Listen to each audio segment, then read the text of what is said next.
Assad is out, woke al-Qaeda is in.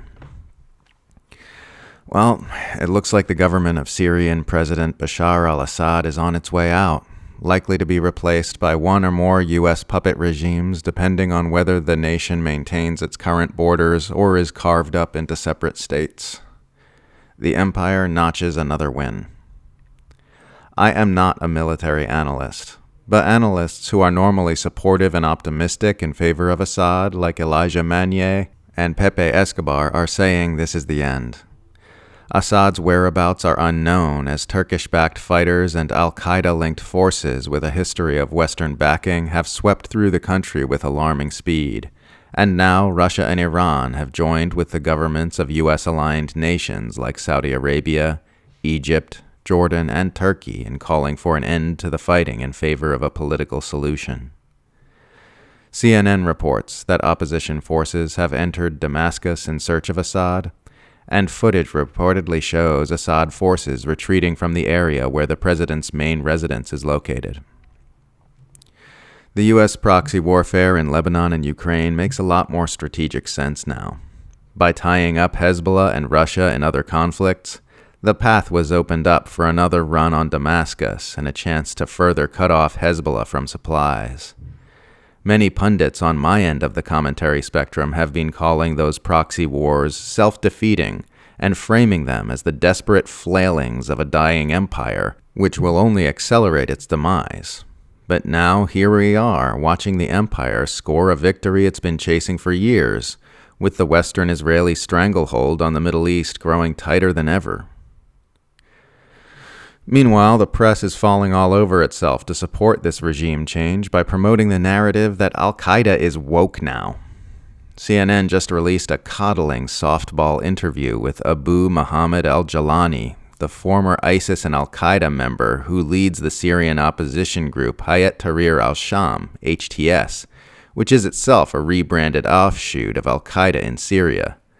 Jalani told CNN that he has reformed from his radical ways of the past, saying, "Sometimes it's essential to adjust to reality," adding, "Someone who rigidly clings to certain ideas and principles without flexibility cannot effectively lead societies or navigate complex conflicts like the one happening in Syria." Now, the imperial press are full of headlines like, "How Syria's rebel leader went from radical jihadist to blazer-wearing revolutionary," from CNN. "Syria's rebel leader Jalani, from radical jihadist to ostensible pragmatist," from the Times of Israel. And "How Syria's diversity-friendly jihadists plan on building a state," from the Telegraph. Only a matter of time before we start seeing former ISIS and al-Qaeda members chatting it up on liberal Western talk shows with their preferred gender pronouns listed next to their names. As luck would have it, these diversity-friendly jihadists have been telling the Israeli press that they love Israel and won't do anything to harm its interests. So it's safe to say that this revolution has been about as organically grown as a sheet of crystal meth. One of the many perks of being the world's dominant superpower is that it gives you the luxury of time. If one regime change operation fails, don't worry, you can just move some chess pieces around and take another shot at it.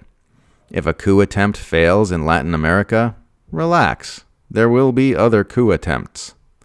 If your efforts to grab Syria fail, you can just smash it with sanctions and occupy its oil fields to impoverish it while overextending its military allies in proxy conflicts elsewhere, and grab it later.